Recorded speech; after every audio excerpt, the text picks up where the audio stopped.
Espero se encuentren ustedes, seres queridos, muy bien. En la clase de hoy vamos a empezar a ver otra serie de conceptos relacionados con probabilidad y con teoría de probabilidad de manera muy general. Y pues vamos a ver los tipos de fenómenos que existen. Vamos a ver un poco acerca de algunos términos como evento-suceso, como espacio muestral y finalmente la regla de Laplace. Para concluir, reflexionando un poco acerca de qué es la probabilidad de un evento. Em, Antes que nada, entender qué es un fenómeno aleatorio y qué es un fenómeno determinista. Eh, los fenómenos se pueden clasificar fundamentalmente en dos clases. El primero de ellos son como fenómenos o experimentos deterministas, que son aquellos que pueden predecirse con absoluta exactitud. Un ejemplo muy característico de este tipo de experimentos son aquellos experimentos que están relacionados con o de manera muy estrecha con las leyes de la física, tales como el movimiento de un proyectil, bajo ciertas condiciones experimentales o, por ejemplo, el movimiento de los planetas. Nosotros, como bien saben, podemos predecir con un gran nivel de detalle e incluso con total exactitud la trayectoria que pueden adoptar ciertos cuerpos celestes. Incluso podemos predecir con total exactitud cuándo es que ocurrirá un eclipse. Por otro lado, también existen experimentos aleatorios, que son aquellos fenómenos que suponen un mayor o menor grado de incertidumbre y por lo tanto no pueden predecirse con total exactitud. Entonces, aquí como experimento aleatorio, como fenómeno aleatorio, tenemos la gran mayoría de los fenómenos que nosotros experimentamos de manera cotidiana. Por ejemplo, no podemos predecir con total exactitud si es que va a llover o no. Lo mejor que podemos hacer es acercarnos a obtener una probabilidad de que ocurra o no. Y cuando digo una probabilidad, pues es importante reflexionar que en realidad esa probabilidad va a ser una respuesta de tener a mayor o menor grado una incertidumbre. Entonces, como experimentos aleatorios, no olvidar que son los fenómenos con los que estamos más cercanamente relacionados, como por ejemplo también un clásico ejemplo es sabemos que va a temblar, pero no podemos predecir con total exactitud el lugar ni cuándo. Eh, el grado de incertidumbre que tenemos en cuanto a la ocurrencia o no de un fenómeno eh, puede deberse a eh, dos fuentes de incertidumbre. La primera es la incertidumbre por ignorancia y la segunda es la incertidumbre por aleatoriedad. La incertidumbre por ignorancia se refiere a la falta de conocimiento del fenómeno en el que estamos interesados y esta fuerte incertidumbre lo que presume es que cuando nosotros conozcamos más acerca de nuestro fenómeno de estudio, pues vamos a poder reducir esta fuente de incertidumbre. Por otro lado, la incertidumbre por la aleatoriedad eh, lo que implica es que en realidad hay una imposibilidad de controlar las múltiples causas que un fenómeno presenta y que pueden considerarse aleatorias. En este caso, no podríamos minimizar la incertidumbre causada por aleatoriedad, sino más bien tendríamos que incorporarla en nuestros análisis estadísticos con la intención de incorporar esta incertidumbre en nuestros cálculos. Luego entonces pasamos a hablar acerca de algunos conceptos básicos. De entrada, estos son las definiciones. Una vez más, son definiciones operacionales para este curso, son versiones muy someras de la definición de probabilidad y de teoría de probabilidad. Si ustedes revisan la literatura van a encontrar una buena cantidad de probabilidades que convergen o no en sus definiciones, pero para términos operacionales del curso podemos pensar que la probabilidad es una medida de incertidumbre de la ocurrencia de un suceso. Y por otro lado, la teoría de probabilidad proporciona un modelo matemático o una serie de modelos matemáticos y lógicos adecuados para poder describir el comportamiento de un fenómeno. Entonces, es importante reflexionar o más bien aprender ciertos conceptos que nos van a ayudar para predecir la probabilidad de que ocurra un evento, es decir, para poder asegurar con cierto nivel de incertidumbre que un fenómeno ocurrirá o no. El primero de estos conceptos es el de espacio muestral, que es el conjunto, se define como el conjunto de valores formados por todos los resultados posibles en un experimento.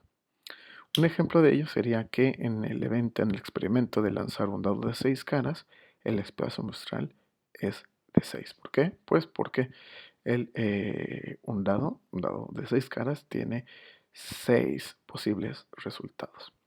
Entonces, a la pregunta de cuántos elementos tiene el espacio muestral, si se lanza una moneda y un dado de 6 caras, podemos utilizar algo que se conoce como el principio multiplicativo. Entonces, para responder a esta pregunta, lo que vamos a hacer es multiplicar el espacio muestral de el evento de lanzar una moneda y el espacio muestral del evento lanzar un dado. Y multiplicamos estos dos, obteniendo que el espacio muestral de lanzar una moneda y un dado de 6 caras es compuesto por dos elementos. Otro concepto que hay que estudiar es el concepto de evento o suceso. Y es que este corresponde a un subconjunto del espacio muestral asociado a un experimento aleatorio. Por ejemplo, en el experimento de lanzar dos monedas, el espacio muestral es cara, cara, cara, sol, sol, cara y sol, sol. Y tiene 4 elementos. Un suceso en el que salgan dos caras, es decir, cara a cara, solamente tiene un elemento. Es decir, un elemento de 4 conforman el espacio muestral va a tener los requerimientos que nosotros necesitamos. Otro ejemplo es que en el lanzamiento de un dado, si nosotros nos preguntamos cuántos elementos tiene el espacio muestral y cuántos el suceso que salga un número par. Nuestro espacio muestral es de 6 dados, pero el que salga un número par en realidad no va a ser de 6, sino en realidad de 3, dado que tenemos 3 números dentro del espacio muestral que cumplen nuestro requerimiento de que salga un número par. Luego entonces eh, tenemos algo que se llama la regla de Laplace, que es una fórmula que nos permite calcular cuál es la probabilidad de que ocurra un evento de interés. Por eso aquí tenemos la P, que se lee como la probabilidad de un evento, entre paréntesis, el evento A. Y para ello, pues vamos a derivar esta idea de evento y suceso para poder calcular la probabilidad de que ocurra un evento. Para ello, lo que vamos a dividir, o lo que dice la regla de Laplace, es que para calcular la probabilidad de que ocurra el evento A, lo que vamos a hacer es dividir el número de casos favorables entre el número de casos posibles. Por ejemplo, ¿cuál es la probabilidad de que al lanzar un dado común salga un número primo? La solución es que el espacio muestral E, dado por 1, 2, 3, 4, 5, y que por lo tanto posee 6 elementos, es decir, 6 casos posibles. Este es el espacio muestral. Ahora, el evento A sea que salga un número primo. Entonces tenemos que A es igual a 2, 3 y 5. Por lo tanto, posee 3 elementos y, en consecuencia, 3 casos favorables. Entonces, resumiendo, lo que nos dice la regla de Laplace es que nosotros, para calcular la probabilidad de que ocurra un evento A, es decir, el evento que salga un número primo, lo que vamos a hacer es dividir el número de casos favorables, que en este caso son 3, compuestos por los lados 2, 3 y 5, dividido entre el número de casos posibles. En este caso son 6, que es la totalidad de lados que tiene un dado común. Entonces, la probabilidad de A va a ser igual a 3 sextos, lo cual es igual a un medio, es decir, a 0.5. Tenemos un 50% de probabilidad de que, de que caiga un número primo al momento o de lanzar un dado de tipo común. Entonces, sí hay que, debido a esta regla de Laplace, es que nosotros normalmente expresamos los valores de probabilidad con valores que van de 0 al 1, sabiendo que una probabilidad de 0 es una total certeza de que un evento no ocurrirá y el valor de 1 es una absoluta certeza de que el evento ocurrirá. Y pues nosotros podemos entonces expresar de esta manera, a manera de fracción, eh, la probabilidad de que ocurran diferentes cosas. De hecho, de ahí surge la frase de 1.000.000 en 1. Podemos derivar entonces que la probabilidad de morir debido a un ataque al corazón es de 467 a 1, mientras que la probabilidad de morir por siendo impactados por un rayo es de 10.495.684 a 1. Es infinitamente más baja. Y aún más baja es la probabilidad de morir por un piquete de avispa o de abeja, que es de 25 millones en 1. Por otro lado, es mucho más importante la probabilidad de que nosotros moramos eh, de algún tipo de ahogamiento, dado que la probabilidad en ese caso es de 100.686 a 1. Cuando hago estas divisiones me va a dar un valor que oscilará entre el 0 y el 1. Mientras más cercano al 0, recordemos que existe más certeza de que este evento no ocurrirá, y mientras más cercano al 1 de que ocurrirá.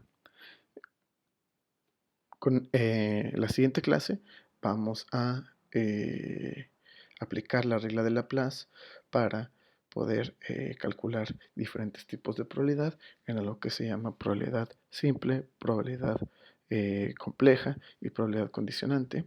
Pero por el momento eso sería todo.